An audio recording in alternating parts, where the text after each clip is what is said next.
Hi, Fergus. How are you today? I'm great, thanks, Cindy. Great to see you looking so young and bright and pert, because I've only known you 12 years and you've got younger every year. I know it's the cream I use, but having said that, you're the vocal consultant, and we're here today to actually find out how to use our voice for blab and business, and why it's actually important to actually use it to get better business and better blabs. So over to you. Okay, thanks. I'd like to quickly drop in some brownie points about me so that people know that they can listen to me, because there's a reason that I am a vocal consultant, a communications consultant. And it isn't because I've read a book or 10 books. It's because I was first on the radio in 1955, when my brother and I made our own radio show. And my father was on what was called the Today Show at the time on the radio, on what is now Radio 4, but then it was the BBC Home Service. And he was one of their presenters. And he let my brother and me use his own tape machine, which obviously cost him a fortune. I was 4. Right? So you was pre-runners to YouTube then, really, and podcasting. Yeah. Well, what happened? My brother and I made this Christmas show doing all sorts of singing. And Amanda Miller had the caterpillar, and it was ridiculous. It was really bad. But he then, in his wisdom, put it on the BBC radio show, this important radio show, in the morning at about 8:10. And of course, everybody went, "Oh, these two boys, they're so sweet. It's so wonderful. Can we have them again?" And so he interviewed us regularly. And I started doing voiceover work for the BBC from the age of 4. And then, to go in quickly, there was an actor's strike when I was about 8. And I thought, okay, well, I want to be an actor or a scientist. Now, the thing is, this is an 8-year-old, remember? And this was all recorded as well. And I've got the recordings, believe it or not. An actor, if there's a strike, is going to starve to death, whereas a scientist can keep inventing stuff. So therefore, I'm not sure which I want to be. But then I got chosen to be the star of a film. I'd done lots of radio and TV stuff anyway by then. At the age of 11, I was chosen to be the star of the most expensive film ever made in Britain to that time in 1962. And it was called Sammy Going South, and I was Sammy.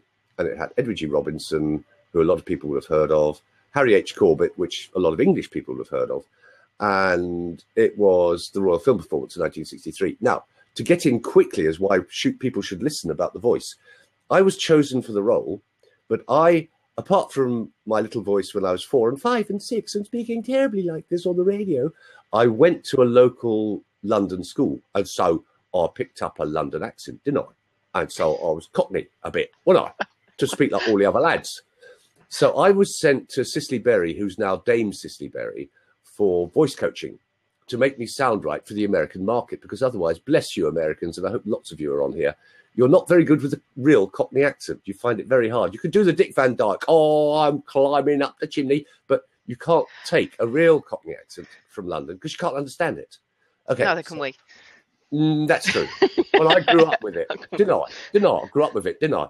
Anyway, and funnily enough, when I was in the Royal Shakespeare Company later on, I was actually doing a Cockney accent as the boy in Henry V, which was quite easy. And then I'd make it up. So anyway, I was trained in using the voice by Cicely Berry, who started training in 1947, training people. And so obviously I learned all those techniques that she taught me. I then was a film star. I recovered. Don't worry, everybody. I did recover from being a boy star, a child star. Really, I got over it. I remember there was a time I walked into a shop once and a man was rude, and I thought, I could buy this shop and sack you. Now, that's pretty nasty for a 14-year-old to be saying, but it was true. Anyway, I was an obnoxious brat at times. We all were. I got over all of that. And then I was in the Royal Shakespeare Company. Oh, and I did get a couple of letters from this boy who'd written a musical.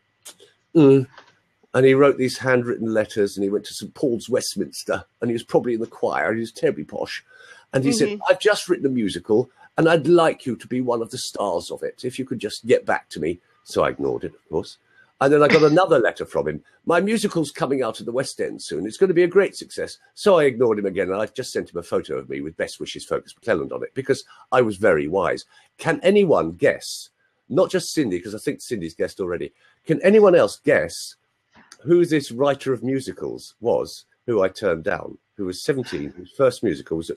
Come on, somebody, quick, say. Otherwise, I'm going to have to say it. Not one of the great ones. Yeah, I'm afraid so. Well, you blew that one then, didn't you? Is that when Yeah. you actually started Yes, doing your voice? well done. Fertility expert needs a prize. Yes, Lloyd Webber, Andrew Lloyd Webber. I still got his letter this day. And so did Johnny. So Oh, yeah. 2 people. So well done. And Frisbee, what makes me excited about Blab is the immediate way that I can get feedback from you in the column beside. You can come in the room. I can talk with you. I used to do this on a radio station called Naked Radio about 15 years ago, and I was one of the presenters for 2 years for this. Now, why is the voice important? I had a girlfriend in America many years ago who was a nature doctor, doctor of naturopathy, and her master's was in clinical psychology. And she said, oh, come on, Frisb. Yeah, come in. Sorry, yes. I know it's both of us, so I called you in. Okay.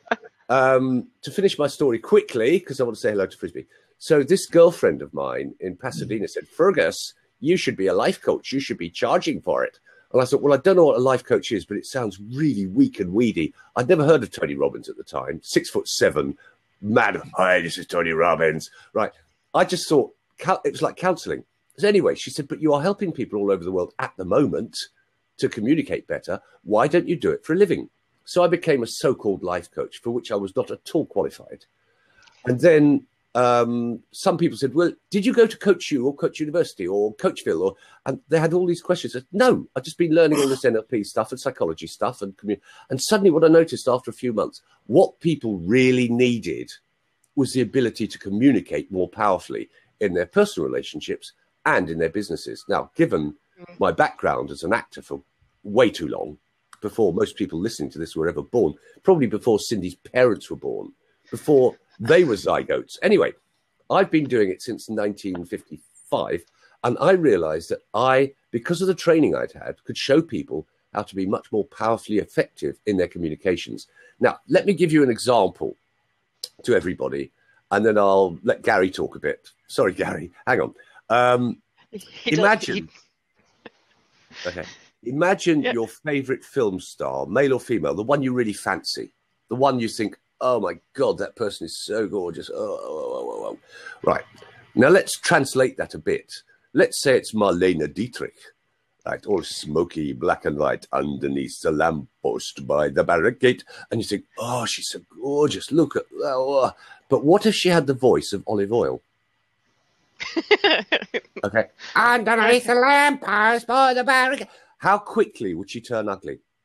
How quickly would you think she's got a big square jaw, she's an ugly German woman, she's got this weird voice, and we don't like her? And so are you... Sorry. No, go on. I was just jumping in. So are you saying that actually our voice can actually paint a picture, even without people seeing us, hence why you've got to be true to your own voice? Yeah. And you've got to find your own voice. And there's reasons why lots of people don't understand and know what their own voice is. How many people listening here love the sound of their own voice? Okay. Now, I love the sound of my own voice, which is probably a bad admission for Cindy. I love the sound of my own voice because I can hear a recording of me and I know what you're hearing, because I can do a simultaneous translation in my head of my own voice, because I can't actually hear myself properly. Nobody can. That's where people have a difficulty with recordings. Yeah, Gary, come in. Ask a question or something. Hey, hi, everybody. It's nice to be seen and heard. Interesting what you're talking about, because I'm a performer. I'm a former world Frisbee champion. So I make demonstrations to schools and groups, and I bring people to the world of Frisbee and the world of play and juggling and everything, that my website and all. But the truth of the matter is, I find my voice when I'm speaking is a certain, timbre. I'm not musical and I don't know how to protect my voice. But there are times where it's very strained because I'm going on and on and on, and trying to be heard. I tend at schools not to use projection, or headsets and everything, because I believe that the louder I am, the louder they can be. So I want them to hear me without, having a conversation beside them. And sometimes it works like magic and sometimes it doesn't. Now there you are, Gary. You've hit the point. You've hit the nail on the head there. When you speak, sometimes it works, sometimes it doesn't. Yes. When I speak, without wanting to sound arrogant at all, I promise you, with full humility, most of the time it works. Wonderful. And it's not because I'm clever. It's not because I'm special. It's not because I've got any God-given ability. What I've done, I've learned the tools of how to speak. Now, I'm afraid I got cold, so I cough a bit. I think I've swallowed a frisbee, actually. I've got one stuck in my throat. Anyway, Gary, yes. There are aspects of using your voice which will work for anyone, and I've been trained in them. And I can pass them on to you right this second, okay? One thing I would say to you, Gary, and I hope you don't think I'm being insulting at all, because I'm not. I'm all ears.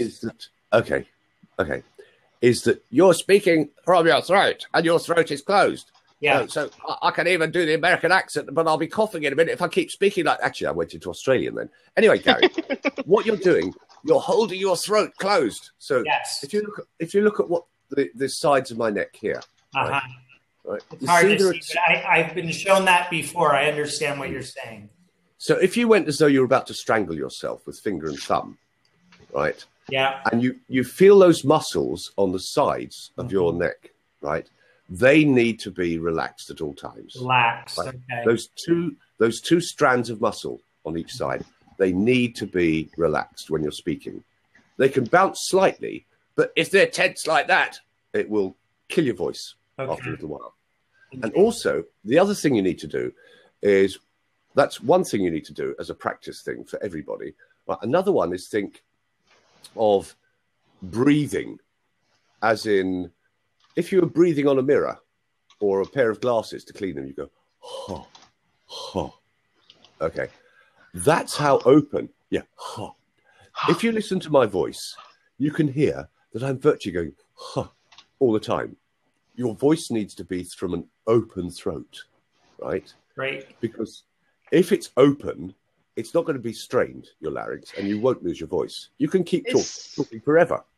Is that the difference why opera singers can keep going for 4 hours, and while speakers, many speakers, I've known them after 45 minutes, is like, give me the water or I can't talk anymore. Yes. And the next 3 days, they are sort of like absolutely stuffed. So yes, you're dead right, Cindy. That's exactly it. Because if you think of breathing on a mirror and you think of opera singers singing 4 hours of a Wagner opera and they can still speak afterwards. Right. Yep. And my father could rant at the entire family for 12 hours and then go to the BBC and record a book for the BBC. And I was always envious of that as a teenager, but obviously I had to learn to do it myself. Because if you're at the Royal Shakespeare Company in Stratford and you've got an audience of 2,500 and no microphone, you better be good at using your voice without any equipment, without straining your voice, because you're doing it 2 or 3 times a day sometimes. And so I learned the techniques the hard way. Okay. I learned it from professionals many years ago. But then if you think of the film which most people have seen, The King's Speech, Logue was a Shakespearean actor from Australia, very gifted, and he taught the king to use a sing-song in his voice. That is, I'll talk about that more in a different call when we do another blab. I'll tell more about that because I want to get people to just get some basics now. We can do these regularly and hopefully people will keep coming back and make this the biggest blab in the world. Yes. Well, you breathe in. I was going to say, Robin has saying that she's actually sounding quite nasally. So I'm trying to sort of like say, come and jump in so she can do some of the exercises as well. Because I noticed when I did some of the things, because like you, Gary, I kind of close my voice, especially when I'm talking to the kids. I mean, nicely, of course. Get in your bed. No, it's the fact that they actually decided to play mermaids in the bathroom, and it took 3 days for the room to dry out. It's like, great. But no, it's sort of like some of the techniques is very, very good. So well worth redoing again. But so what's the next? Anyway, I interrupt you, Fergus. Next exercise. Okay. Yeah. The next exercise, once you think of keeping your throat open and you're speaking as if you're singing. I really got to run. Thanks, guys. Okay. Yeah. Open your throat if you can, Gary. Okay. Speak to you soon. Thanks. Hi, Robin. Hi. Now I'm very conscious of the fact that I'm so nasally since I said it. No, it's, a nasal voice it's a very strong Bronx thing. There's a voice coach I was talking to on here a couple of days ago, who is a Jewish Bronx woman who's a brilliant voice coach, but you can hear she's nasal because she's Bronx. Okay, Right. it's in there. Now that's cultural, and so don't be ashamed of it. It's part of your culture. I don't know. I don't know that. So I think mine is more genetic than cultural. No, because it's trained in. It's trained in. And it probably is because my father's side of the family, there's lots of us, everybody who is bloodline on that. We have this really nasally voice and it's quite loud.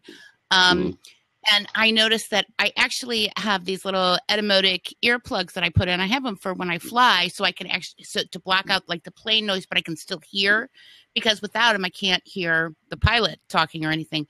But when I put them in, my voice goes down so much quieter because I can hear myself louder, I guess. And people, it's really funny because all of my friends know that I'm not mad at any time somebody tells me to quiet down a little bit, because I know I talk loud, and especially when I get excited. But I put those in and I have people go, no, take those out. We like louder Robin better, of course, and it defeats the whole purpose. But so what? I do exactly the same as you. Okay. The minute I hear my voice, I get quieter and quieter and quieter. And I'm from the Midwest, so that's where I'm from. Not Bronx. I'm Midwest. I'm in Missouri. So, so what do you suggest for those of us who don't like our voice and we want it to sound less nasally and quieter? Okay, the first thing, you've got a very good head voice, which is great. It means your voice is loud and it travels. Okay? Yes, it does. But so if you did a continuous tone like and pinched your nose repeatedly, and you do a perfect head voice. Okay? Like that. I felt like I'm drowning. Yeah, exactly. With Robin, it's very extreme. Now, the alternative, the other voice that you need to develop much more strongly, because your head voice is very good. Now, that's family culture. It's trained in. It's you weren't born with it. You've all learned it in your family. Right. Okay, it's like Black American women, Black West Indian women, Black African women usually have deep, rich voices because of the culture. It's not because their bodies are different. It's because of the culture. Think of Whoopi Goldberg. Think of Maya Angelou. Oh, my God, Maya Angelou's voice is gorgeous. And Oprah Winfrey. And actually, by the way, Oprah Winfrey is an expert on Elizabethan poetry. Did you know that? No.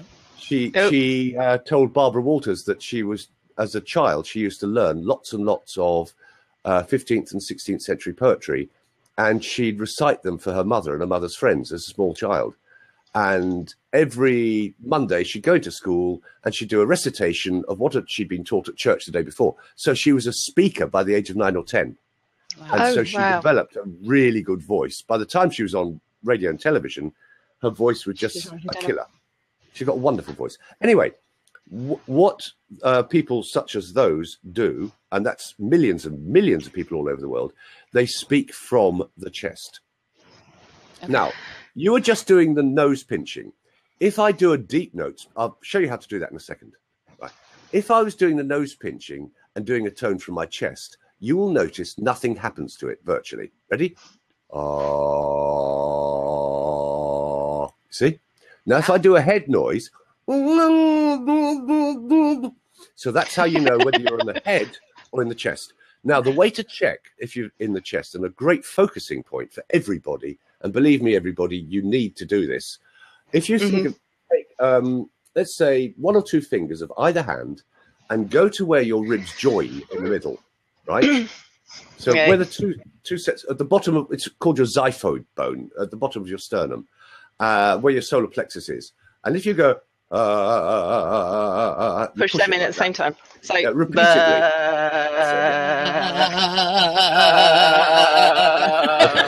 Now, that helps you to get focused down there.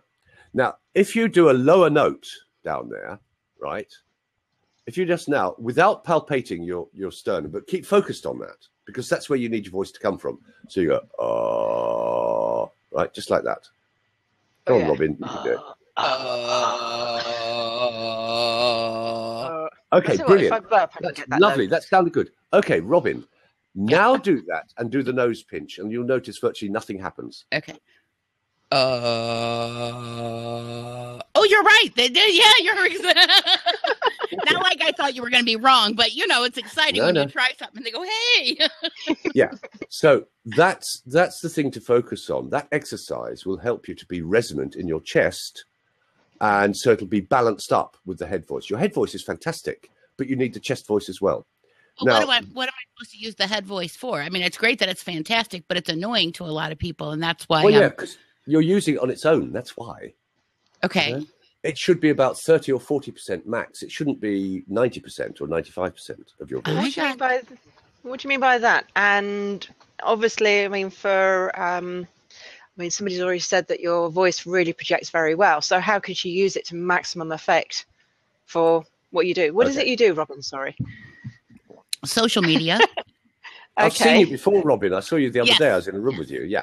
And I think that's one of the reasons that it's kind of coming for, I do speak at conferences and events and that, and do a lot of, local meetups and things like that, but doing more video. I'm starting to do a lot more video now. And I'm going to throw this in as one other thing for you. I'm actually in the middle of getting dentures, right? And I know that's going to change my whole way I'm talking, at least to start with. I'm going to have to learn how to do that. So if you have any tips you want to throw in on that too, I'm open to that. Yes. Okay. Yes, very good. And I will do in a second. Now, we were talking about people not liking the sound of their own voice. Very quickly, I'll tell you why. One, our mouth is in front of our ears. Hi, Cindy. So we can't hear ourselves very well. Two, we hear ourselves mostly by bone conduction. If people rub their cheekbones up and down like that, just rub your jawbones. Yeah. The mic. Yeah. No, that's cheating. Okay. It's loud to you. I can't hear it. Right. But you can hear it loudly. Yeah, because we hear mostly via bone conduction. And we've also got a very clever thing in our brains which cuts out the sound of our own voice. It's what's called a notch filter. It's so that we don't hear ourselves very much, so that we can hear people in danger, predators, and food on the way, right? So we need to hear those three things. And so our brain is tuned for those three types of sound. From the outside, not from ourselves. And let's face it, in the last 300,000 years of development, we didn't have tape machines. We weren't recording and listening to ourselves electronically. So when we hear this strange thing coming out of a box, we're shocked because we've never heard it before. Now, what Robin's challenge is that her voice is very focused on a type of American accent. It's very like that. It's very nasal and hi, everybody. But if she just took it down here as well, which you can, because you did some beautiful deep notes then, Robin. You did some lovely deep notes. So if you practice doing that, touching the bottom of your sternum, that one will get your voice deeper. Now, when it comes to diction, what I would say is practice with tongue twisters. Like, for example... Peter Piper picked a peck of pickled peppers. If Peter Piper picked a peck of pickled peppers, where's the peck of pickled peppers Peter Piper picked? And she's a thistle sifter. Bravo. She has sifted thistles and a sieve of unsifted thistles. That is because she's a thistle sifter. Okay, so that's going to help when I have to kind of relearn things, right? Well, okay, you have to get the sharpness of words, because if you're using the deep voice instead of being focused on the head voice all the time. Right. Once you start using the chest voice, you've got to enunciate more clearly. And then you become more generic, more worldwide. And I'd like to ask Fabrizio now, who's probably in Italy. Fabrizio Polli, hola.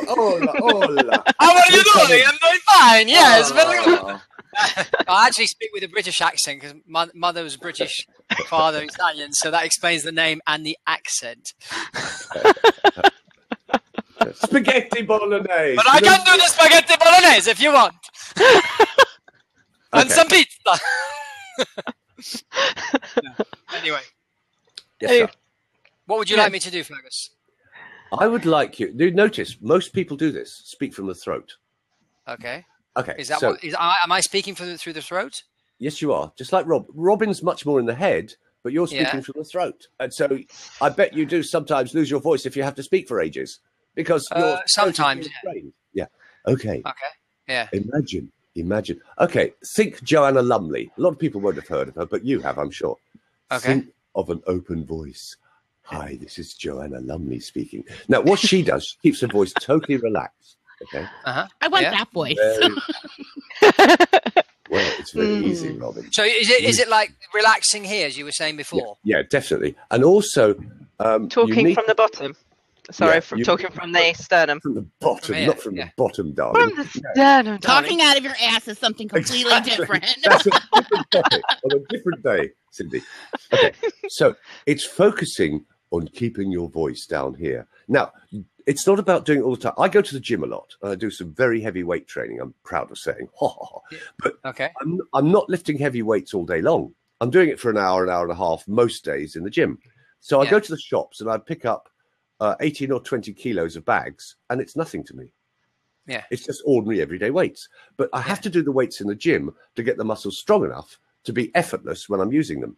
And it's the same with these voice exercises. I don't expect people to go, hello, my name is Fabrizio, my name is Robin, my name is Cindy, my name is Evan Taxi. No, it's not about doing that.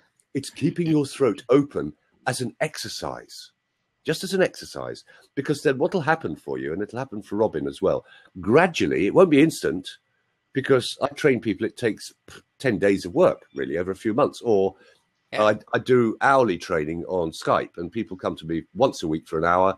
I give them some training. I send them away with exercises. And then a week later, I say, okay, let's see how you've done doing those simple exercises, because that's the only way to do it. You can't do it in a quick call like this. It's ridiculous. But what I'm trying to show people is that there are some of the techniques you can get from this. And the important factor of it in business and in life in general is that when you open your voice, it's the final arbiter for a buy. It's the final arbiter on a blob or a blab. Sorry. Now imagine if Robin was doing a blobby blab. I'm calling them blobs. They're blabby blobs. Okay. Imagine if Robin and Fabrizio were doing, and I know I've listened to Robin's content. Robin has got seriously good content. She's fascinating what she talks about social media. She really knows her topic. And I spent, an hour and a half listening to you the other day until the room closed and I had to go and do some work. No, it's embarrassing, this blab stuff, isn't it? But imagine if Robin and Fabrizio were doing a really important presentation about social media, and then say some top actor, I'm thinking of the English ones like Alan Rickman, but just let's think of a top American actor. Not Robert De Niro, Al Pacino. Yeah, okay, Al Pacino, whose voice is not particularly wonderful, but it's got presence. It's definitely got presence. Yeah. So if you've got Al Pacino and George, who all the women talk about with the grey hair, what's his name? Clooney. That's the man. That's the man. Clooney. He was right on the top of my head. Yeah, I'm not surprised. I bet you wish he was. Anyway, leaving that to one side. Clooney is trained in Shakespearean technique, actually, because I saw him do a long Jay Leno show or something like that. He was trained in Shakespearean speaking, and so was Sean Connery, by the way. To reduce his Scottish accent, he was trained in the same sort of stuff I was trained in, because mentioning Sean Connery, most people have heard of him anyway, the first James Bond. He started off as a male model, a nude male model, and then he was a chorus line dancer in the West End of London, and he wanted to be an actor. And someone said, well, your Scottish accent is much too strong, and to learn to act, you need some Shakespearean training. So he went for voice lessons, and so did George Clooney. So let's say you've got an anonymous, not the real George Clooney, but someone with a voice just like his, who knows nothing about social media, and he's on in a different blab room or in the same blab room as Robin, who is a really serious expert on this stuff. Okay, who are people going to listen to and believe in? The one with the great voice or the one with the great knowledge? I'm afraid the voice will win over the knowledge, which is sad but true. But it's how we're built as human beings. So are you saying? Sorry. Yeah, go on, Cindy. I know. I'm sorry. My brain is sort of like just racing so fast with what you've been saying. Are you saying then, if we can actually get the proportion right of using the lower part of our voice to rest, we can actually have a better and more deeper impact on the people that we're presenting to, irrespective of whether it's selling or just giving information? And if so, how much could we potentially increase our what's the word? Sort of like market. How could we monetize our work? No, better? we're not even But you increase your engagement, value, and engagement. You increase all of those. Yeah. It's the same thing with looks. The better we look, unfortunately, we live in a very visual world, but I mean, I believe the voice is more important because we can overcome the visual quicker than we can the audio. The audio sticks with us, I think, a little bit more. I am a bit of a snob when it comes to voice coaches, I'm afraid. Okay. And I know about 6 or 8 in the world who I think are absolutely fantastic. And the funny thing is, we're all friends. Isn't that funny? Okay, so one of them is Dr. Lillian Glass. And what she did years ago, she took photographs of people who are very good looking, people who are quite plain looking, and people who are looking just ugly, really, right? So she took the 3 pictures and she put voices with those, right? And they said, oh, thank you, fertility. I love the fact that you love my chocolatey voice. Anyway, what she did, she took 3 different voices for each picture. 2 different voices for each picture. A really nasty voice done by an actor and a really rich, chocolatey, velvety voice by an actor, or the female equivalents, okay? And she got people to score the people's pictures on their attractiveness. And well, remember, all they can do is see a picture and listen to a short soundtrack, a few sentences. And what happened was that most of the, virtually all of the people, really, if it was the lovely voice with the ugly face, they said this person is a bit plain. If it was the ugly voice with the incredibly good-looking face, they'd say, pretty plain, a bit ugly. So the perception of the face was totally reversed by the sound of the voice. And I'll give you one of the reasons why, if I may tell a little story for everyone that goes back 100,000 years. Is anybody interested in a Yes, we can listen to you all day. Oh my gosh, keep talking. Yeah, keep going. I have to say, a few years ago, I was on BBC Radio Scotland, and I just started off saying a few sentences, and the woman presenter said, I don't know what you said, but it was so beautiful, I don't care, I could listen to it all day. So that can be a problem sometimes. Anyway, let's think back. Let's say it's 150,000 years ago, and you are walking through the jungle, and you need to go from A to B, and then there's some trees that you're passing, and behind the trees, you can see the back half of a couple of lions, but you can hear that they're purring. Okay. So you just quietly keep walking, right? You think, okay, well, they're lying down. They're quite happy. Prrr, prrr. Okay, they're happy. They'll ignore me. I'll tiptoe past them. Okay. But what if they were really roaring? Even though you can only see their back legs and their tails, you think, okay, I'm going home now. And you turn around and run away. And if you bring it, right, let's bring it right up to date. Same thing for human beings now. And then I'll relate it to business and the business voice. You're walking past a building site, and there's a chain link fence with a hole in it. And you can hear and see a couple of Doberman dogs lying down in there. And they're going,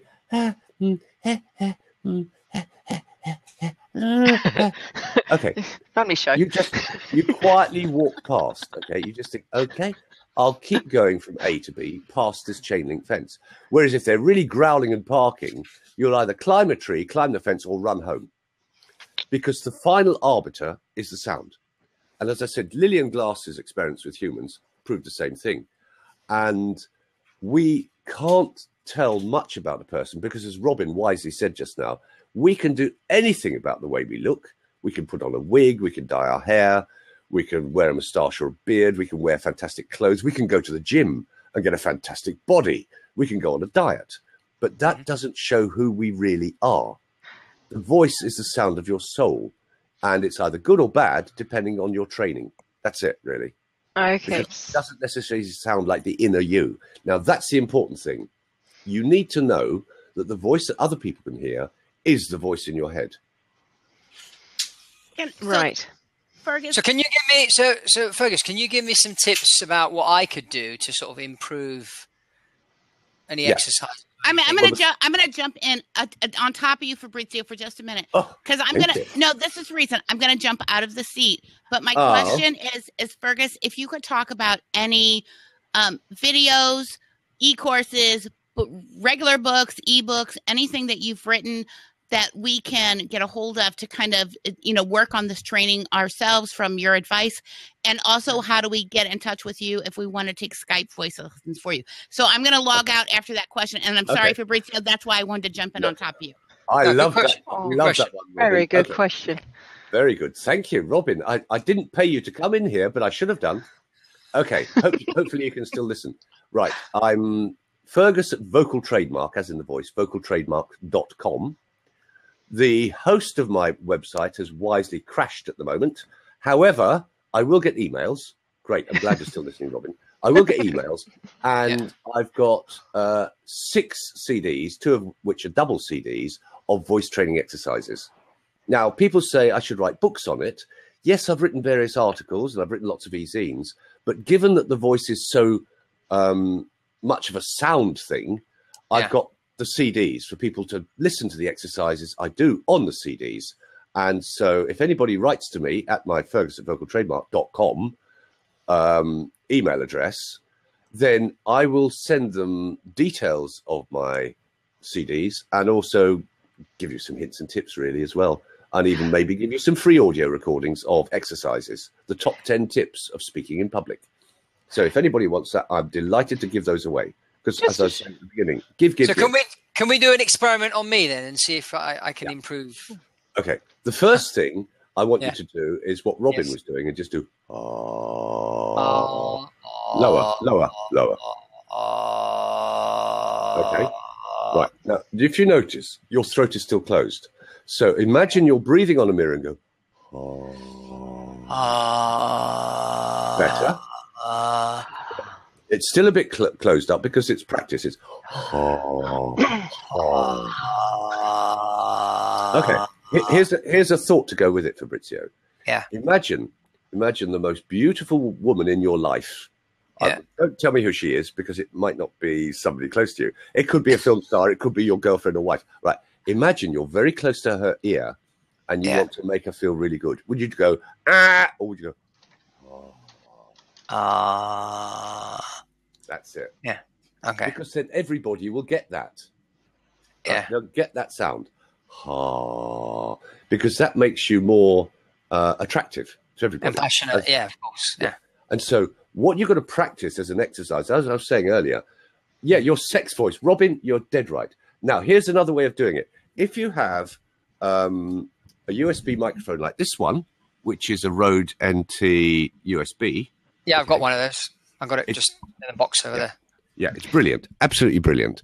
And the great thing about it, because I've got microphones which are in huge boxes and they take you half an hour to set up, studio microphones, which I've done all my CDs with, and the quality is stunning. Yeah, Robin, I'm sure he does. Oh, my God. Yes, I'm sure he does listen to you more during those occasions. The especially exciting X-ray moments. Yes. Okay. Right. So if you listen with one of these microphones, you've got one, Fabrizio. Great. Yeah. Plug your headphones into the headphone socket on the microphone. Now, I use, when I'm doing professional recordings, like I might be doing 5 or 6 hour sessions, I want to hear zero latency sound of my own voice in my head.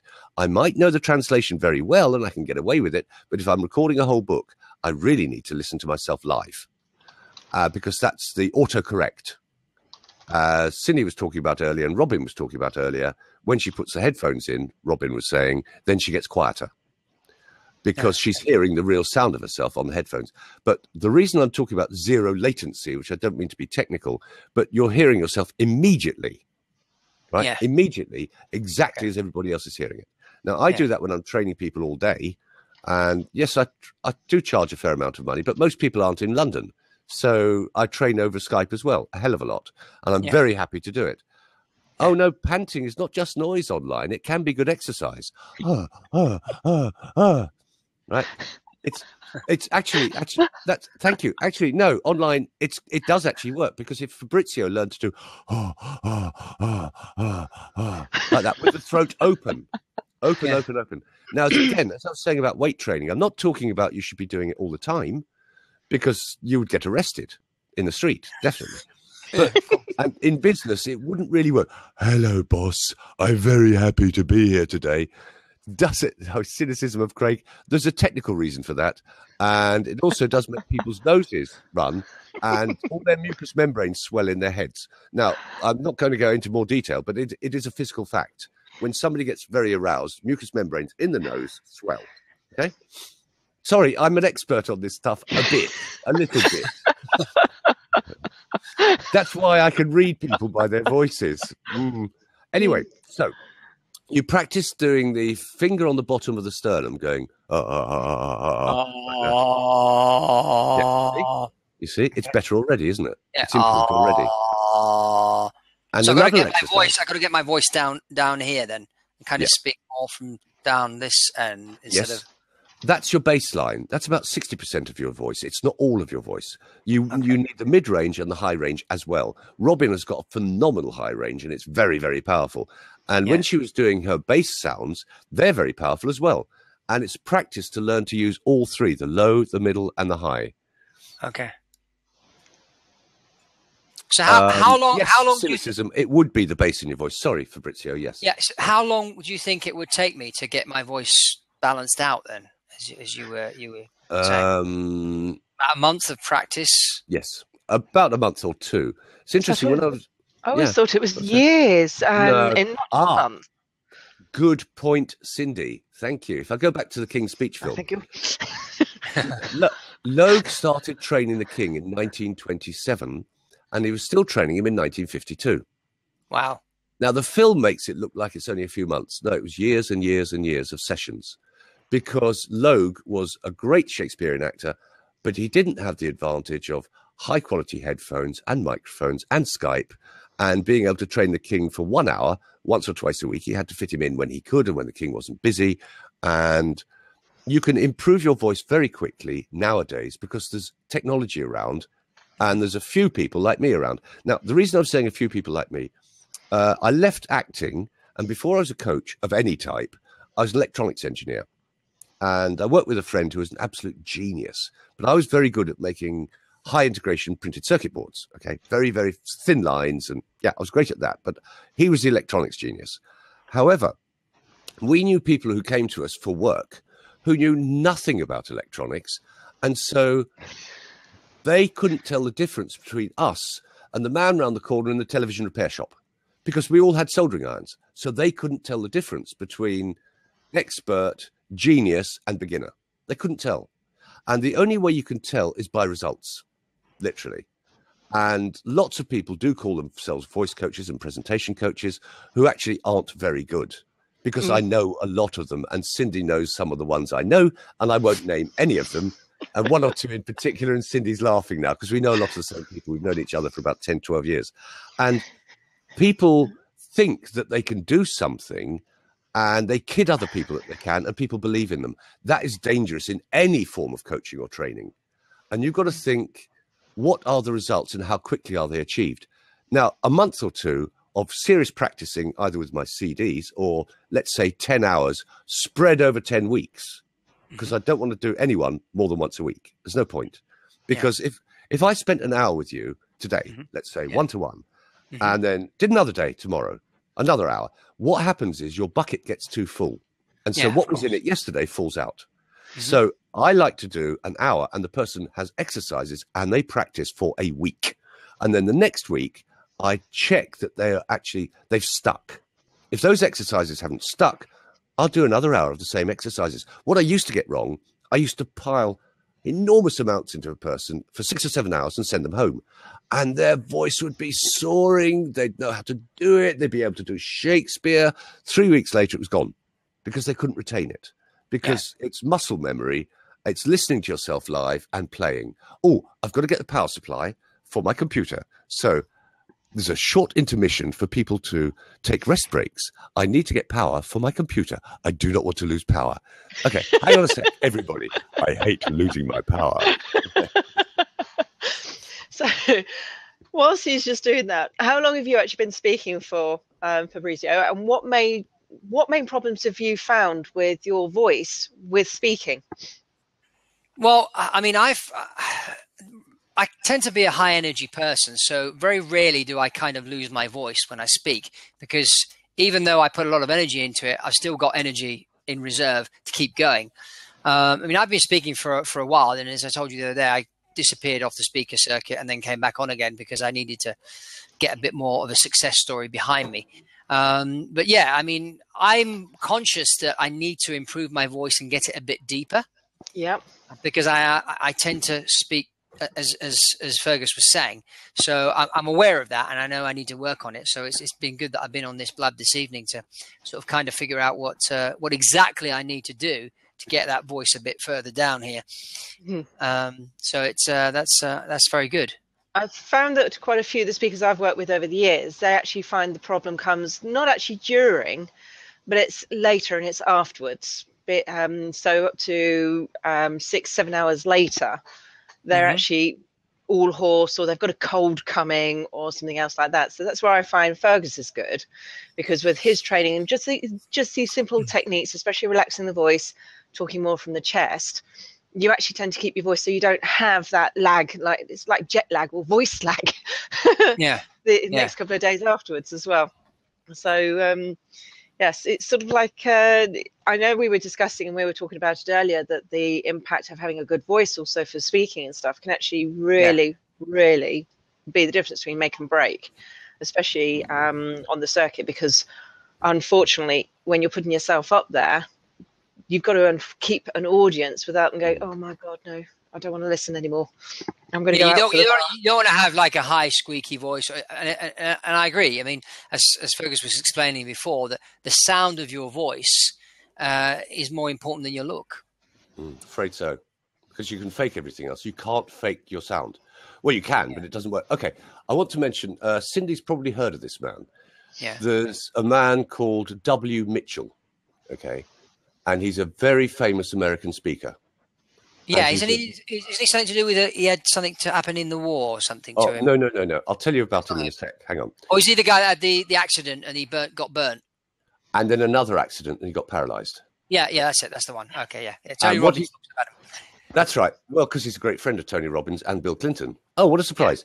Yeah. And he came on speech. He came on to do a speech at the Professional Speaking Association convention a few years ago when I was a fellow there. I've left the PSA now, but it's a very good organization for professional speakers.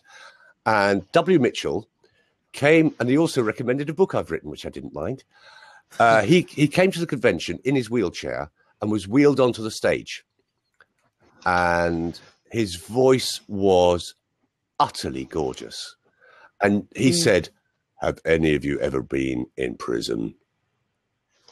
And 150 people sat there absolutely silent. Now, I won't say who it was, but there was one person, I think Cindy knows who I mean. There was one no, it wasn't Cindy. There was one professional speaker who sort of was interested in being a speaker, nearly stood up because he had been in prison. And it wasn't his fault. It was a terrible thing that happened. But he nearly stood up just by the man saying, have any of you here ever been in prison? He felt compelled.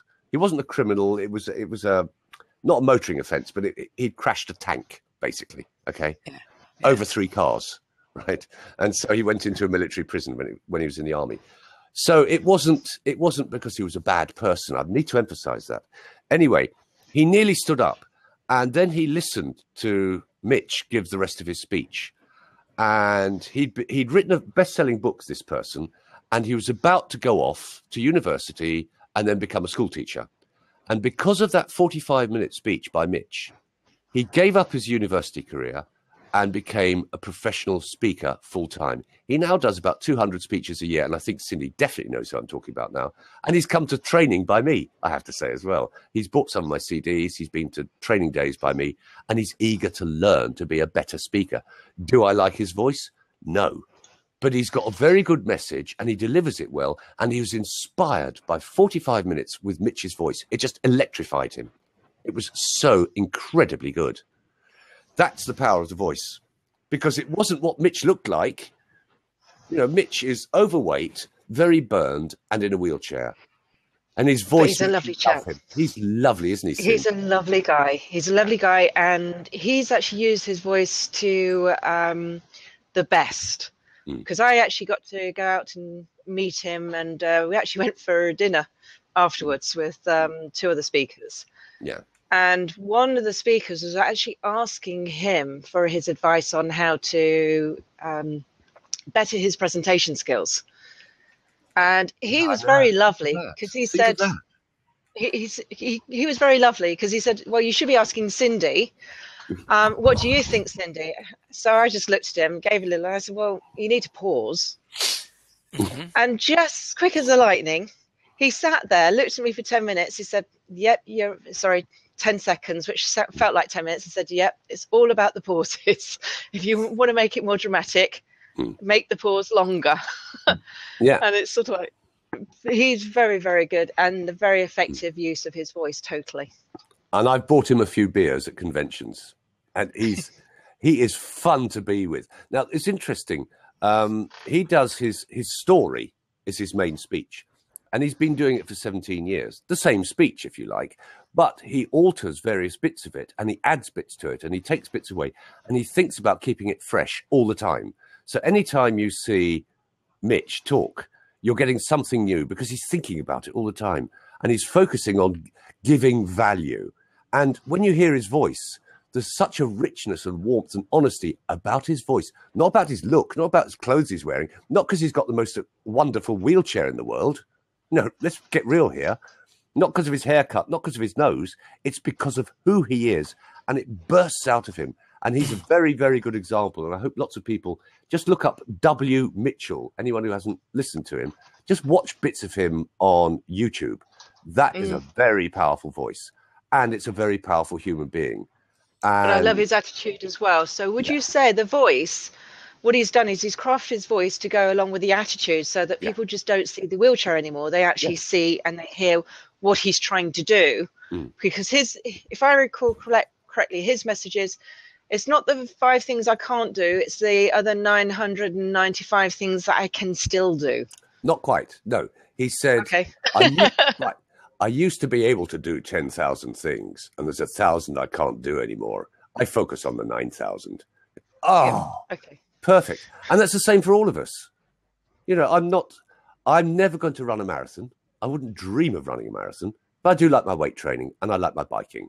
But I'm not particularly good at dancing, but I like to dance a bit, right? I'm not going to take it seriously. I do it as a fun thing, and I go for dancing lessons every now and then. But I'm not going to think, oh, yeah, I've got to change my whole life for dancing. No, because it's not me. It's not what I do. And actually, years ago, I was married, and then I was divorced. And my brother-in-law, one of my brothers-in-law, ran a family farm, a large family farm. And he's about 6'3", whatever that is in meters. I've got no idea, but he's big and broad and strong. And he looked after my daughter for 2 days while I was away doing a speech, and my ex-wife was away doing something else at the other end of the country. And so she came back and she said, why don't you go and help X on the family farm? I said, well, I can help him do his internet. I can help him use his Macintosh. I can help him to speak better and work better with the people who work for him on the farm, which is what his wife had suggested I do. Why would I go and dig post holes and put up fences for him? That is not my expertise. He has other people who are big and strong who can do that for him. I can come from my expertise, my area of skill, to help him to do things. And I think when anybody's using their voice for their business, whether it's Blab or any other type of business, you've got to think, what am I going to deliver and how much do I care about it? How much do I want to actually give something to someone? Because if you don't want to give it, go away. It's that simple. And if I can come in there about public speaking fear at that point, rather than just voice exercises, people are afraid of speaking in public because they don't know how to. That's all. Yeah. Well, it's like anything. Yeah. And it's the unknown that creates the fear. It's like I flew as a pilot for many years with the airlines, and sometimes I'd have passengers come. The cabin crew come and say, "Captain, we've got a lady. She's afraid of flying. So bring her up to the flight deck." Yeah. And we'd sit her down, and in the days when you still could have people on the flight deck, and I just explained to her how the plane worked. And within 10, 15 minutes, she saw, oh, it's simple. I said, yeah, it's simple. Okay. Yeah. So, and you saying that, actually, there's somebody who's actually was a very close friend of Cindy's once upon a time, and he's still a friend, and he's written a book, or part written a book, about public speaking being the greatest fear in the world. So no names, no pack drills. Cindy knows who I mean. It's not true. It's not true that speaking in public is the greatest fear people can have. Now, I've tested this with lots of audiences, and I'm great. Fabrizio's here. I need to target this exactly on Fabrizio, because unfortunately, Fabrizio's done a lot of speaking. He's very confident about speaking. However, the other fact is that Fabrizio is a pilot. Right. Great. Stick with that, everybody. Fabrizio is a pilot.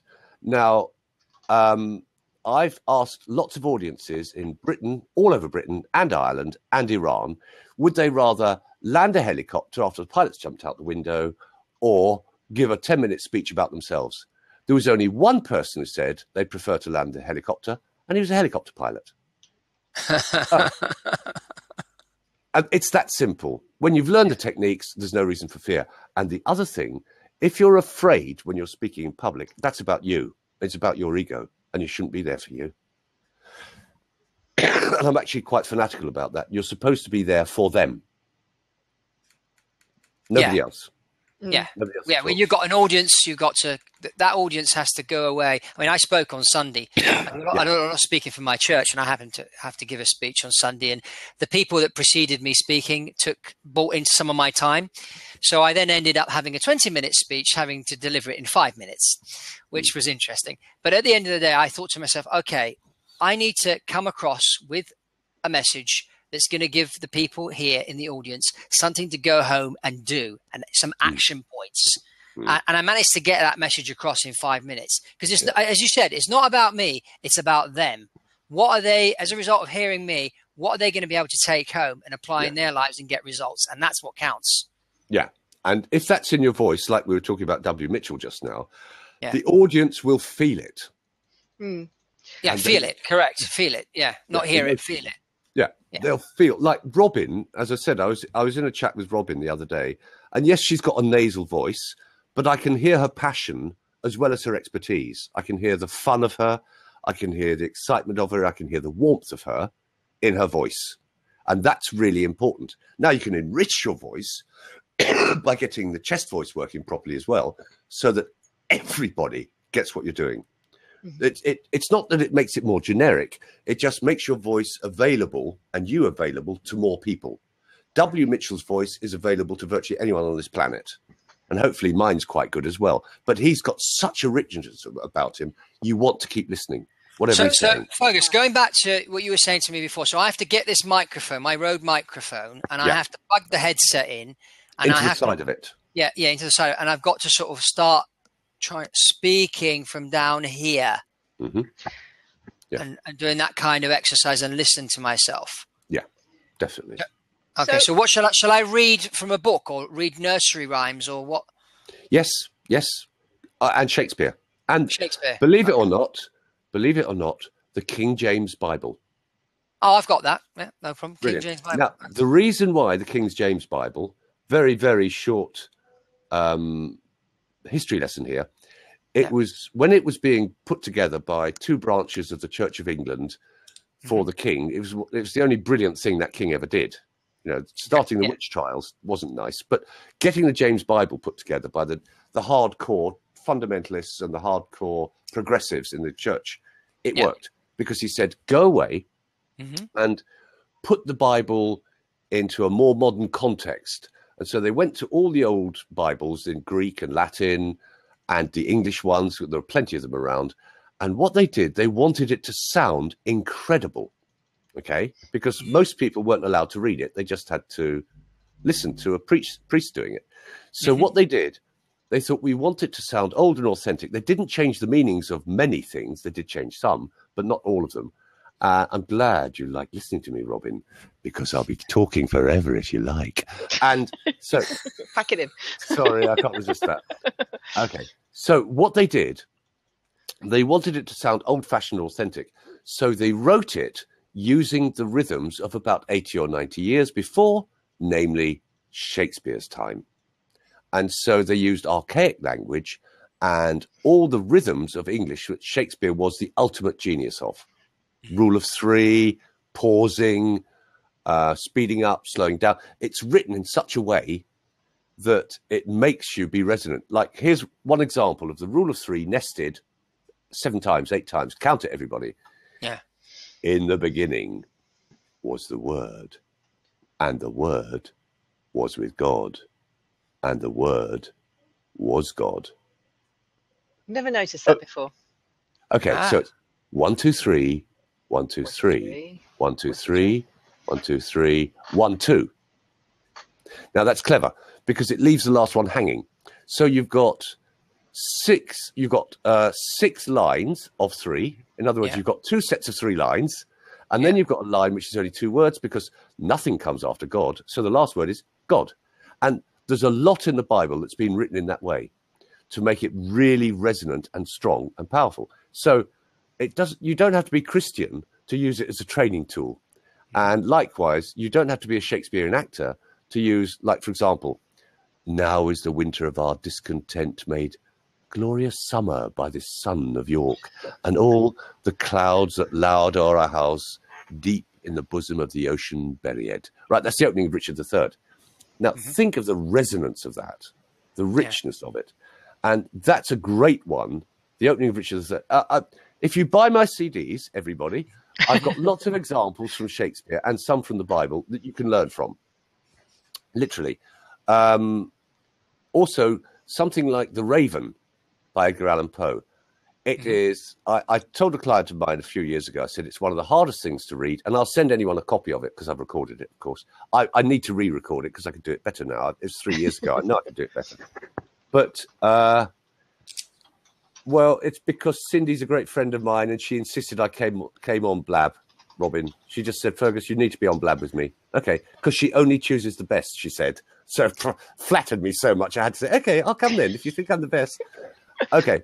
No, only have people that have content and actually useful, because the whole point is launching next week. We'll talk about this at the end, but the whole point is actually to bring on people that can actually help the conferencing industry, events organizers, speakers, to actually give a better experience to the audience, because that's what they've come for, is the whole experience. And if a conference organizer can pick up a tip on how to use speakers better, use the venue better, use the AV equipment better, if speakers can use the AV equipment better and the venue better and speaking better, then it just means the audience has a better time, and they come back and they buy more and they're engaged more with who they're there to see and listen to. So that's the whole idea. So Fergus is going to be helping me on that. So we'll have more and more tips and tricks coming through with that as well. So interesting. I've got a special request. Interesting, Fergus, you're talking about the Shakespearean actors, because I know that a lot of the actors that played in Star Trek came from a Shakespearean background. William Shatner did, and also the guy that played Captain Picard, Patrick Stewart. Yeah. Patrick Stewart. Yeah. And he's got a nice voice. Yes, he has, and he still does a lot of stuff on the stage in the West End of London. Yes, Patrick Stewart does very engage, Mr. Data. Yeah. And Robin wants to hear The Raven. Once upon a midnight dreary, as I pondered weak and weary over many a blah, blah, blah, blah. That's it. That's all you're getting for now. Suddenly there came a tapping, as of someone gently rapping, tap, tap, tap, rapping on my chamber door. 'Tis some visitor, I muttered. Merely this and nothing more. Some lost visitor tapping at my chamber door. Something like that. I love it. But anyway, I got a client. I said to a client, try reading The Raven. It's very, very hard to read. And the client said, oh, it looks easy to me. I said, go do it. Yeah. And a week later, they came back to me and said, oh, my God, it's the hardest thing I've ever read. Now, the reason is, to do The Raven properly, You have to speed up and slow down. And sometimes it's like a tongue twister. Sometimes you're like a skier going downhill fast. And other times you have to walk very slowly. Oh, Josie, my darling Josepha's here. Hello, darling. I didn't know you'd be coming in here. Well, she hardly ever answers her phone to me because she's so busy all over the world. So I'm delighted that she's come in here.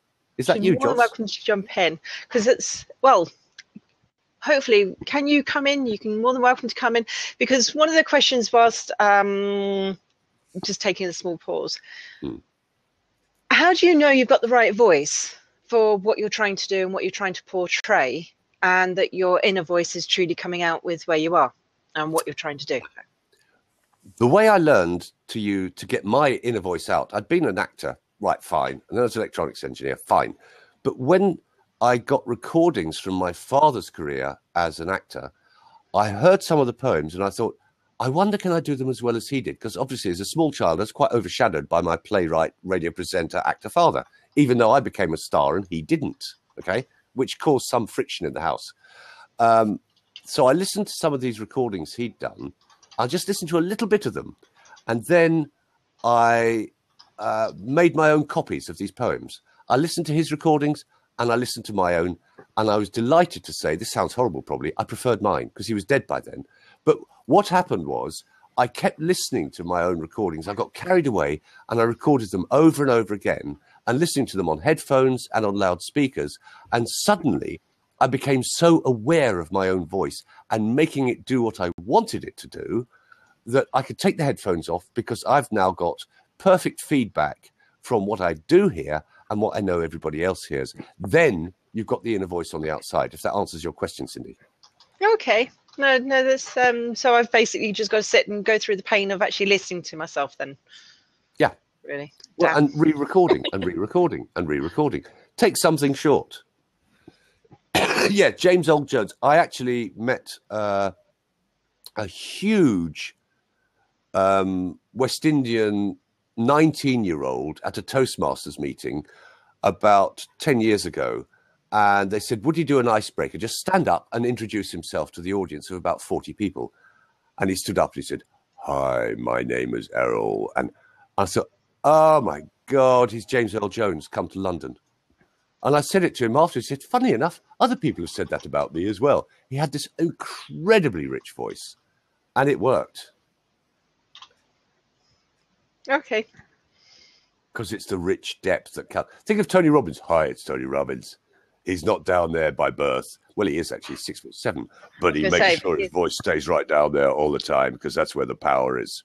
Do you think Tony Robbins had his voice coached, or is that his natural voice? Actually, he's been coached by two people. Oh, okay. Roger Love, who's a very, very good voice coach. I respect Roger Love very much, ex-Shakespearean actor. And also, yes, Josepha, thank you. Yes, I was Josepha's voice coach because she used to sound like a schoolmistress. And I took that out of her voice. I bullied her into sounding like the real Josepha. And her voice is now wonderful. And she does lots of radio. She does lots of presentations. She does recordings. And of course, because she's done a lot and she had some good guidance years ago from me, she's just flown. She has really flown. And she's still she was very, very lovely to chat to on the telephone. I spent quite a while with her. And that is where I have found the best thing about having the right voice is when you're doing a lot of telephone work, being able to stay on the phone with somebody and not have your ears hurting afterwards really does count. Yeah, yeah. Especially in our game and what we're trying to do.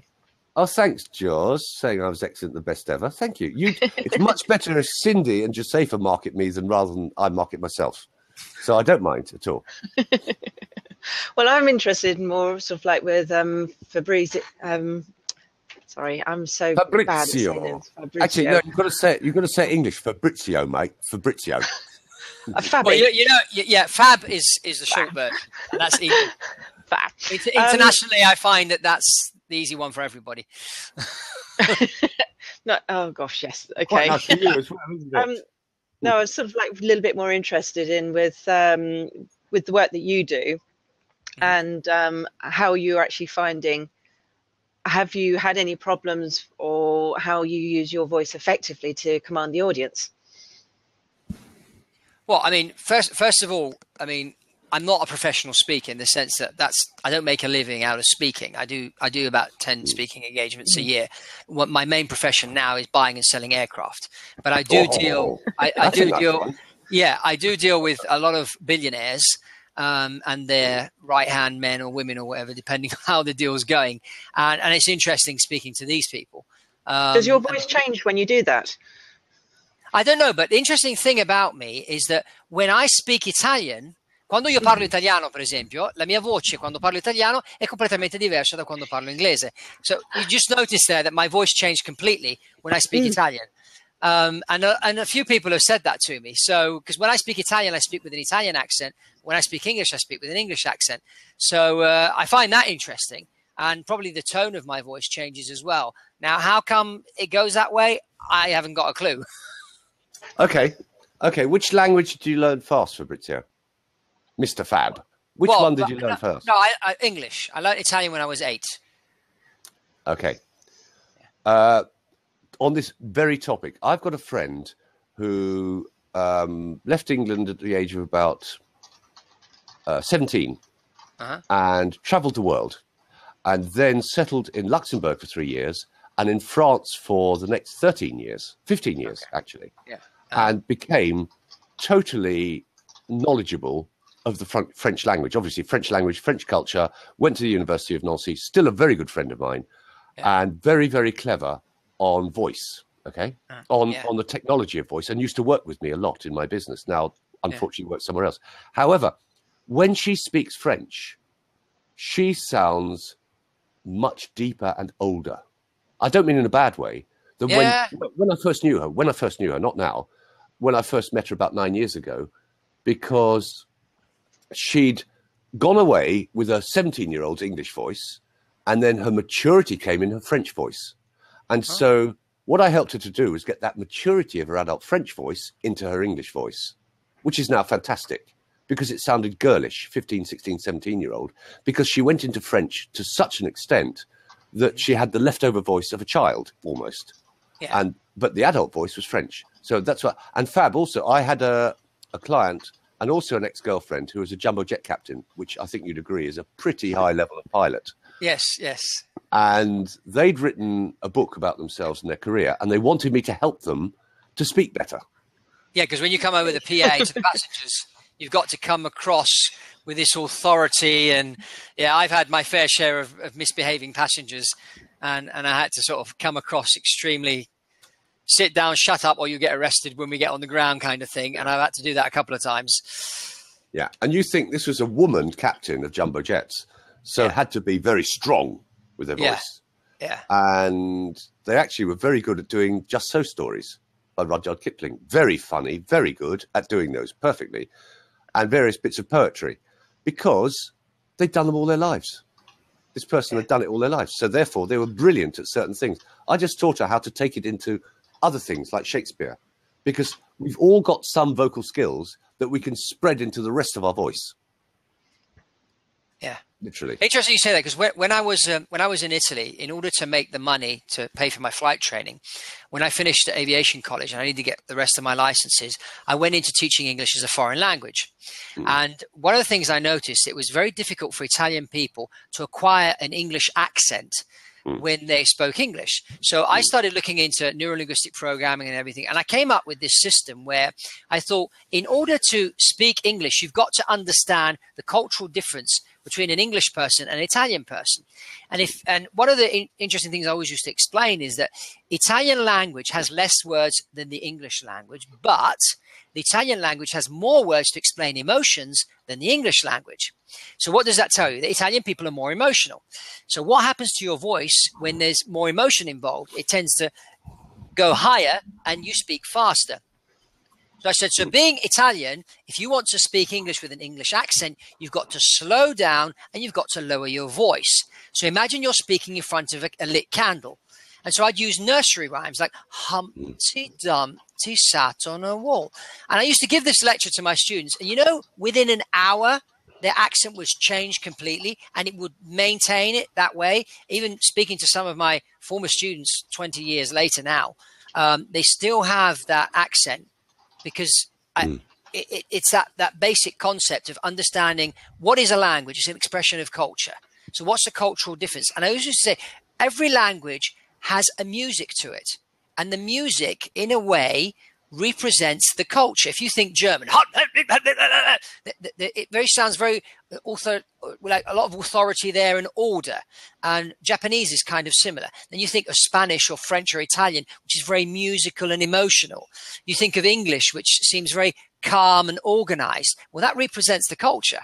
And so explaining these things and going back into what you were saying before, how important the voice is and how important language and the sound and the music of your voice or of a language tells you a lot about the culture. I would say it's MOV, musicality of the voice. I don't like acronyms, but that's one I invented. Musicality of the voice, MOV. Now, there are reasons which I won't cover today because there's no time for that. Why different languages have, for example, in England, you've got very northern Scottish people who have a soft accent. You've got Glaswegians who have a harsh accent. And you've got the Welsh who have a very lyrical accent. And you've got Northern Irish who've got a very sharp accent, very like Glaswegian.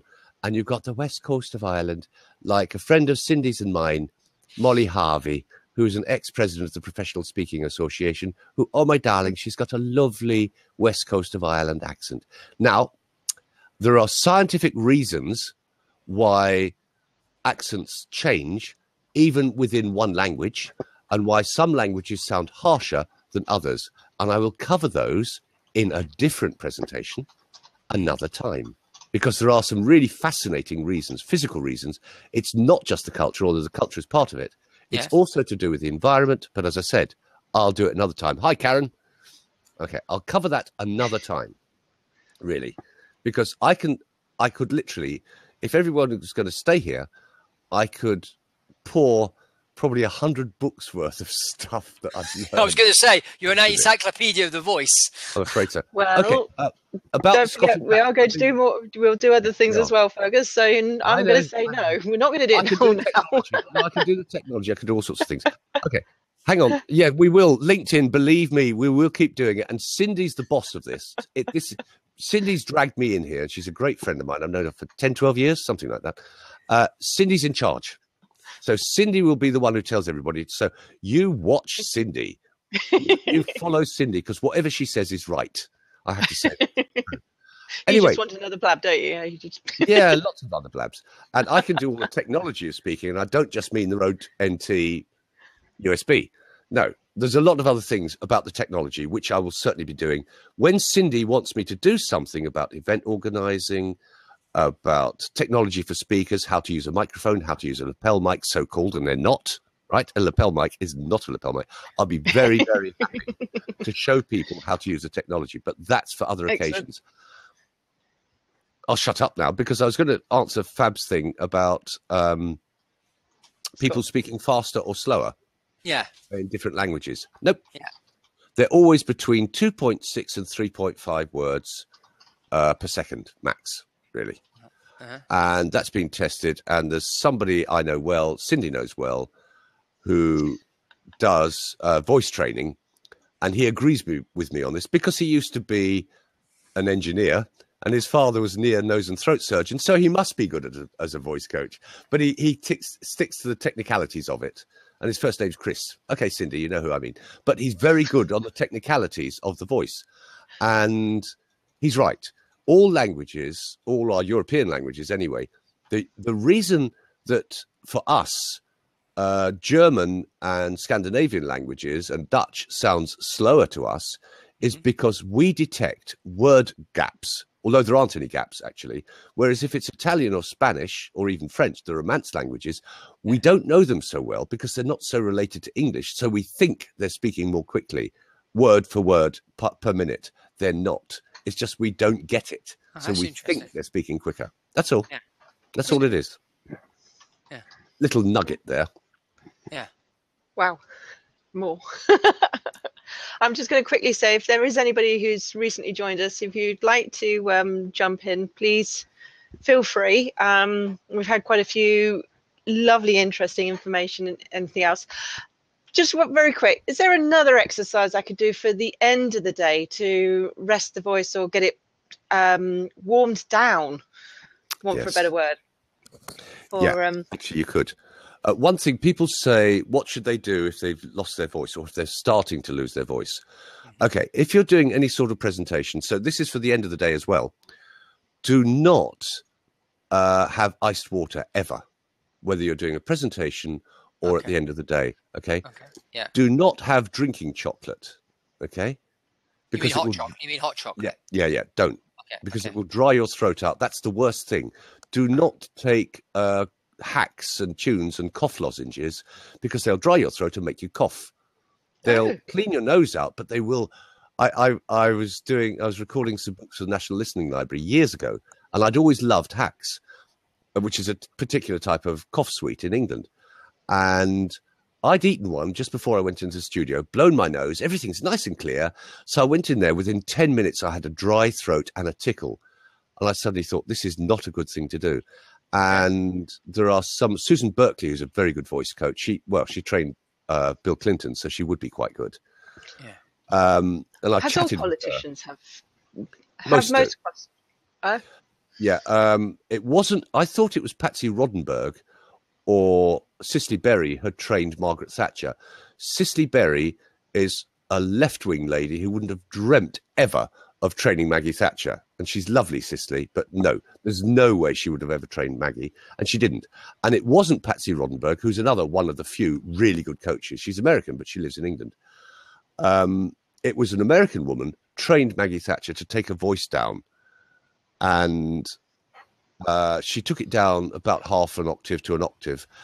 Yeah, Josefa knows the people I'm talking about, Sis and Patsy. She knows them because, of course, I've recommended them to her and she's read them and she's listened to them and so on. Interesting, Fergus, interesting you say this because my father was one of the apprentices of Vidal Sassoon, the famous hairdresser. Yeah. And Vidal came from the East End of London. So when he decided he was going to have a salon in the West End side, he realized that his accent wasn't good enough. So he went to a voice coach. When my father joined Vidal Sassoon, his English wasn't very good because he came from Italy. And so one of the things Vidal said to him, said, you need to get a voice coach. So my dad went to this voice coach to learn to speak posh English because he was cutting hair of the top people in London. And so again, what you said, the voice is really important. Vidal Sassoon did it and my father followed in his footsteps. Yeah.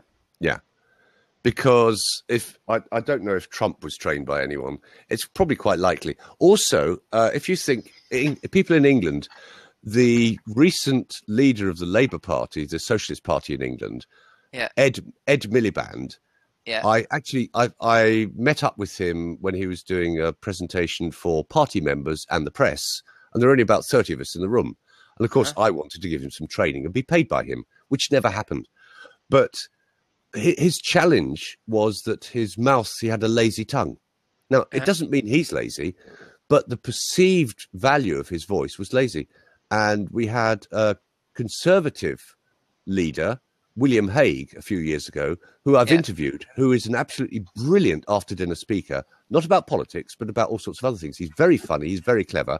And I met up with him at a sort of fundraiser for the Conservative Party. But because he had a very calm Yorkshire accent, he wasn't taken seriously as a speaker at the dispatch box, whereas Tony Blair had been to Fetters Grammar and actually had a very posh voice, but he flattened his vowel sounds to sound Essex. So, I can promise you education, education, and education. Now, that wasn't the way he grew up, that accent. He learned it and he put it on. And he was a very successful leader of the Labour Party and very successful as Prime Minister. I'm not talking about his politics, believe me, or his personality. I'm just talking about his success level. So did he bring his level of voice down to be more in tune with people that vote Labour? Because if he sounded too posh, they wouldn't vote him. Exactly. And if you there was a Labour Prime Minister, which hardly anybody here will have heard of, in the 1960s called Harold Wilson from Lancashire. And he had That's where I am right now. I live in Lancashire. Okay, well, I lived in Yorkshire for 6 or 7 years. So believe me, Fab, I can do a very good Yorkshire accent. Now then, North Yorkshire. Okay, I can do a good North Yorkshire accent. Okay, lad. Anyway, Harold Wilson, when he was Prime Minister, had a really good Lancashire accent. And okay, the pound in your pocket's not going to be devalued.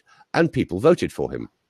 Then I saw some old films from about 1946, 47, when he was in the coalition government just after the war, or the Labour government just after the war. And he was speaking terribly like this. He had a very posh accent. And then he realised that to become the leader of the Labour Party, he had to dumb down his voice. And that's exactly what Tony Blair did later on. Okay, yeah. And it's funny, one of my favourite Conservative politicians, again, I'm not saying he'd be great as a politician or as a prime minister, was a man called Malcolm Rifkind, who was terribly well-spoken. And he was wonderful in every interview. He was polite, he was kind, but his voice was probably too posh. So he went back to banking. He left politics and went back to banking. And he may have been a great loss to the party, he may not. But he came across as a really nice man, but his voice was far too posh. And so he didn't get the job, basically. That was it.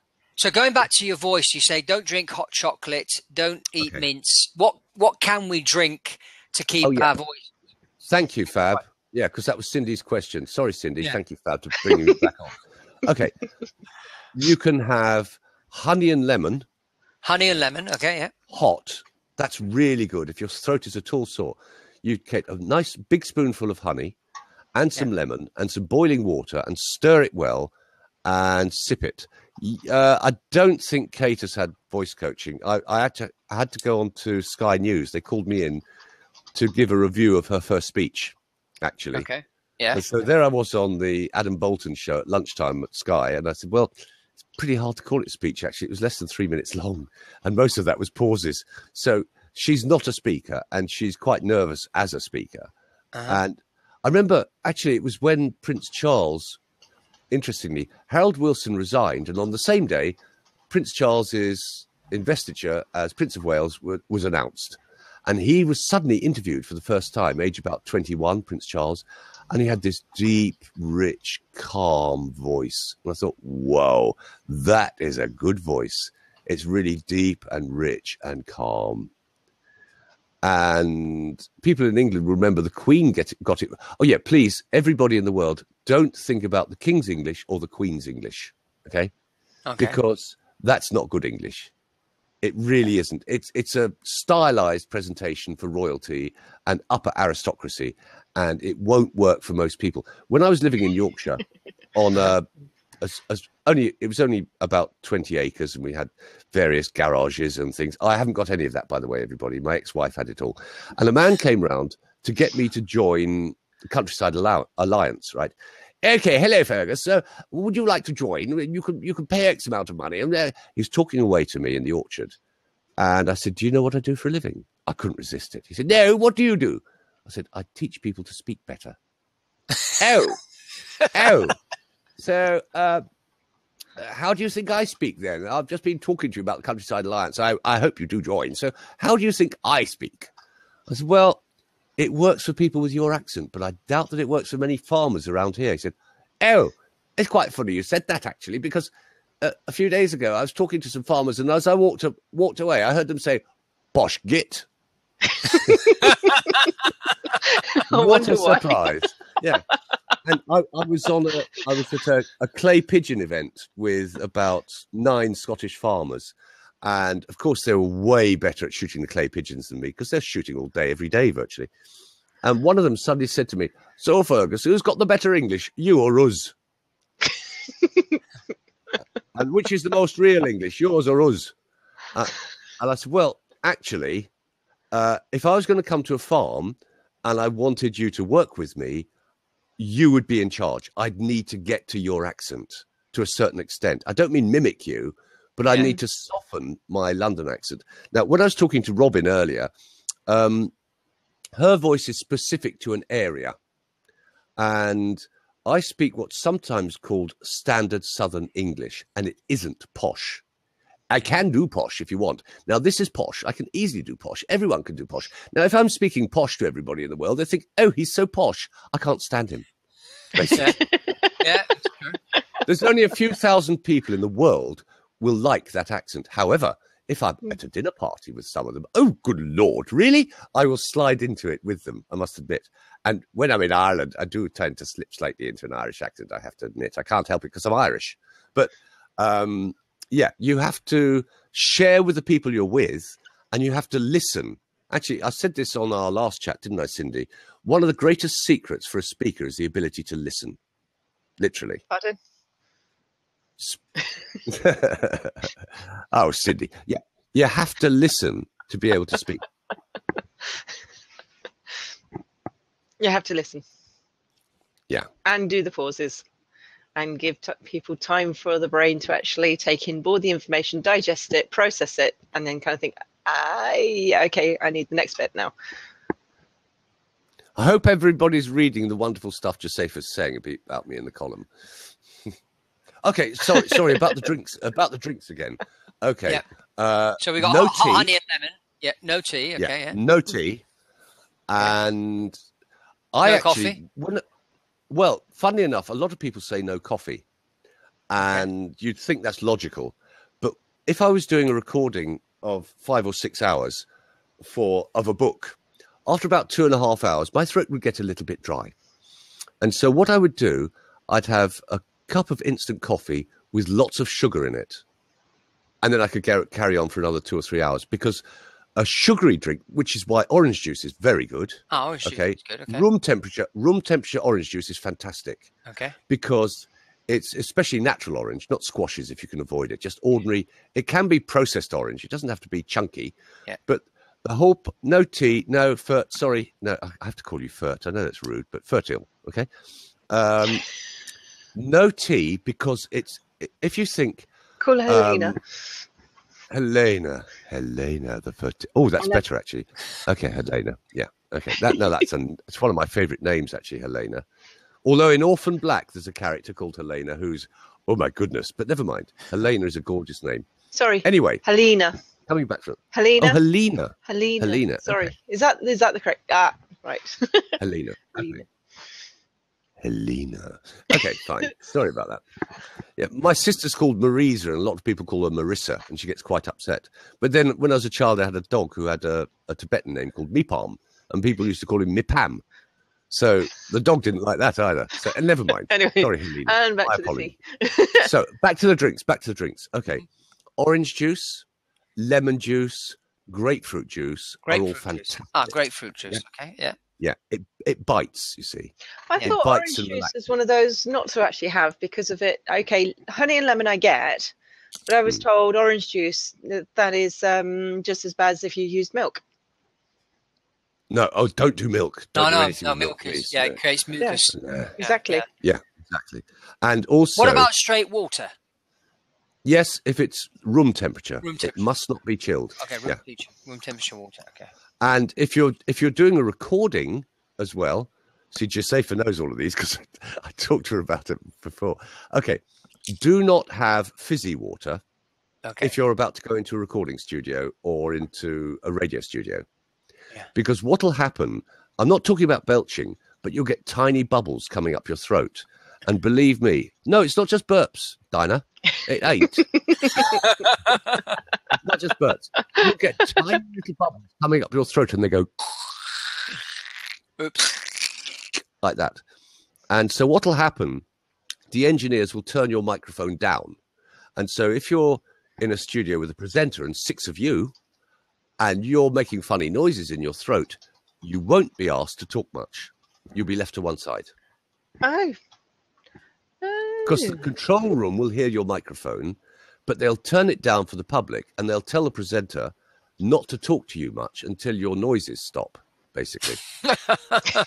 Wow. So do they then feed people the fizzy stuff in the green room if they really don't want them to talk much? Yes, they probably do. I hadn't thought of that. Yes. I don't know that for certain, but that would fit. Crafty. Oh, yeah. Mouth sounds, Helena, and clicking. I remember I was recording a book for the National Listening Library. He said, "Stop, Fergus." I said, "What?" He said, "I heard some saliva between your 2 front teeth." So, oh, no. I was 18 inches, 2 feet away from the microphone as I was reading this book. So, yeah, mouth sounds are really hard. One of the things to do for mouth sounds, preferably using an electric toothbrush on the morning before you go into a studio. Use an electric toothbrush to really clean your teeth well and your gums, and use mouthwash because that makes your teeth slippery. And by the time you get to the So stupid. To the studio. Yeah. To the stupid place. Right? By the time you get to the studio, your mouth will have got used to that, and your saliva will have reduced, and then you'll be able to speak normally. Yeah, not alcohol either. Definitely no. Selena, no. Oh no, I could. Actually, does everybody want to hear an alcohol story about me doing a recording? Oh, go on. Okay, it's very short. It's very short. Okay, it was before I got married, and I was staying at my ex-wife's house, my fiance's house in Ealing, which is near Heathrow Airport, which everybody in the world has heard of. Heathrow Airport. It's very, very busy. So I couldn't do a recording there until about 2 a.m. And it was a disc of mine called Love and the Voice, which anybody can buy from me. Okay, right, Love and the Voice. And it's 38 minutes long. So I'd spent ages writing the script and getting the backing music ready. By midnight, I was exhausted. I want to go to sleep. And my wife said, well, I'm sorry. You've got to do it because I've got to take the master to the duplicators tomorrow morning at 10. So I will need it done tonight. Oh, thanks, Jen. And off she went to bed, right? So there I was, sitting in her living room. Finally, by 2 o'clock in the morning, all the cars had stopped and the aeroplanes had stopped, by which time I was exhausted. So I jacked myself up with some high-energy music. Dum, dum, dum, dum, dum, dum. Everybody dance now. Right, I listened to some really high-energy music for about 15 minutes. That was it. Ooh, ooh, ooh, ooh, ooh. I was full of energy, right? So I then did the recording. Yeah, blah, blah, blah, blah, blah, blah, blah, blah, blah. I did the whole thing, 38 minutes, bang, bang, bang. Went through it, edited all the little noises out, because you do get noises and coughs and flutters and the odd word goes wrong. And went to bed. And I lay in bed. I thought, this isn't going to work. This is all about love and the voice. And I'd done Love and the Voice. I thought, this isn't going to work. It was Valentine's celebration the next day, and I was wanting to sell a load of copies of this disc the next day at a presentation I was doing for about 60 people. So, FergusonVocalTrademark.com is the one that works best, Josefa, even though the website's down at the moment, and I'll come begging to you again soon, I promise. Because Josefa's a great buddy, and she's helped me a lot. Okay, so I went back down to the living room, and I took a large glass of red wine. And I did what's called in English, necked it. I drank this large glass of red wine and took a few deep breaths. Thanks, John. Are you male or female? If you're male and you're saying I'm a sexy man, I do find that slightly unnerving. But if you're a woman, I don't mind. Anyway, so I drank my large glass of red wine and re-recorded the whole thing. Right, did the end. Oh, a man with boobs. Oh, well, John, I know 2 of those, and Cindy knows the same ones I know. Welcome to the club that I'm not in, but no problem with it, as far as I'm concerned. I did have man boobs, but I'm been back to the gym now, so they've gone now. I just got muscles. Yeah. Anyway, come to your question in a sec. If you got a question, John, great. The next morning, I was up at 8, because I don't sleep much anyway, and I was able to do the final edit, mix the background music. And when my ex-wife got up at 9, right, having slept for 10 hours, thank you, darling, she was able to go off to the duplicating company and get 100 copies made, put into the cases, which we already had with labels on them, and then we were able to sell quite a few of them at the event I went to. Now, I mentioned that true story at a presentation I did for Christopher Howard, who's sort of like Tony Robbins light. But he does some very good stuff, and it's easy to understand his stuff, and he's very skilled, actually, Chris. And I mentioned that story of that one of my discs, which normally sells much less than any of the others. Every single person in the room bought a copy of that disc to see if they could hear how drunk I was after that glass of red wine. I sold 80 copies of that disc that day. So, yes, no alcohol when you're about to go on the radio or do a presentation. No. So has this Christopher Howard guy had any coaching as well for his voice? I don't know. I've got no idea. I know Chris is a nice bloke, and friends of mine actually have worked for him a lot. And I've been to some of his seminars, and he is a nice bloke, and he does some very skillful timeline therapy. He's actually quite shy. Yeah. And He doesn't leap on the stage like Tony Robbins and punch his own chest and punch his own microphone so you get a big bang in the loudspeakers. Yeah. He doesn't do that sort of thing. So he's more accessible to women and gentle people than Tony Robbins is, because Tony Robbins is high power. Yeah. And I'm not going to criticize either of them. They've just got different styles. Yeah, of course. And I know two people. Edwin Coppard taught Tony Robbins to sing. Roger Love taught him to speak. And also Roger Love taught Barbara Streisand how to protect her voice after she lost it. And one of the things, if you've got a bad throat, right, you've got a sore throat, do not whisper, please. Okay. Whispering is the worst thing to do because it's actually quite a strain on the throat. It sends the air up your throat much faster than speaking. You want the resonance, relaxed resonance of your larynx doing the talking. So just talk a bit quieter, okay? Oh, yeah, antihistamines. Oh, my goodness, yeah. Also, what about Bob Proctor? Have you heard Bob Proctor's voice? I've worked for Bob Proctor. Have you had alcohol in that drink there? You know. I trained Bob Proctor's head of sales in England for a while, and so I got to go to a lot of his seminars free of charge. Yeah, and I like Bob. I've met him. I think he's a really good guy. He's got a nice. And also, somebody who's worked for Bob is Paul Martinelli. Now, Paul Martinelli. Yeah, I've heard that name. Yeah. Yeah, and he's got an incredible voice and a wonderful story about how he cured his own stutter by mistake. It's not my story to tell, but Paul Martinelli, I heard him do it once. I went to another seminar. I said, Paul, please do it again. I'll record it, which I did. And I've got the recording somewhere. And it's a wonderful story about how he accidentally cured his stutter. It's an incredible story. And yes, I can show people how to cure their stutters if they're interested. But that is for another day, isn't it, Cindy? It's for another day. Absolutely. Absolutely. Well, we've actually been going for nearly 2 hours. So. Oh, no, we were going to do 35 minutes. I'm sorry. Sorry, Sid. Again. But don't worry. I mean, if you didn't have such fabulous content, I would have closed it down earlier anyway. So, but that's the whole point, is to actually create something that has content and that is actually watchable, replayable, usable, and come back to time and time again.